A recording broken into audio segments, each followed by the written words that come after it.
love your dog or cat so much you want one just like it, Barbra Streisand revealed in an interview with Variety magazine that 2 of her dogs are clones. The singer says cells were saved before her dog Samantha died last year, so the dog was 17 years old, and that was kind of when she started this process. Long life, 17. Yeah, I mean, long life. They're smaller dogs, so they can live that late, but I guess she knew at that point she wanted to have an exact replica, and so this is not a cheap process. So cloning a cat would be about $25,000. Cloning a dog would cost you about $50,000 per pet. So that's a lot of money any way that you slice it.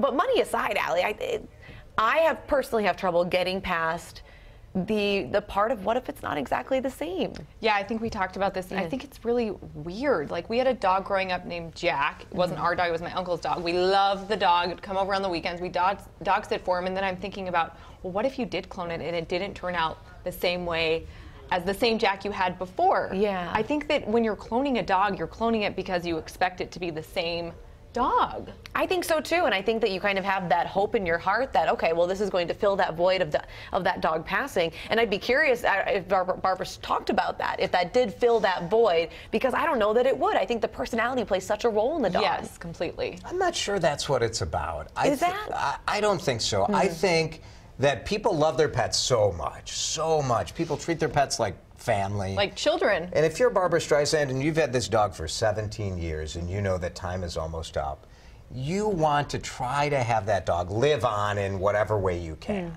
And so when we say cloning, we think like you put something in a copy machine and out comes the exact same thing. And I think I would find comfort in knowing that some of my dog that I loved like a child was living on in this next dog, the clone. I don't know if I could get past. It's not a carbon copy. It's not. I don't think it's that.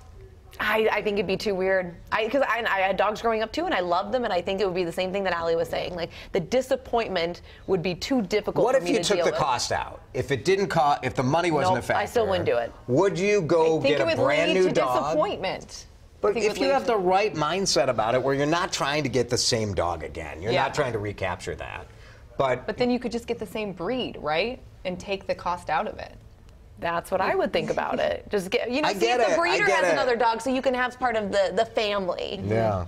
Yeah, losing a pet is devastating. And if anything like that helps you cope with it, I think it's great. None of us are going to pay $50,000 to clone a dog because that's a lot of money. No, maybe the cat, though. $25,000's a bargain.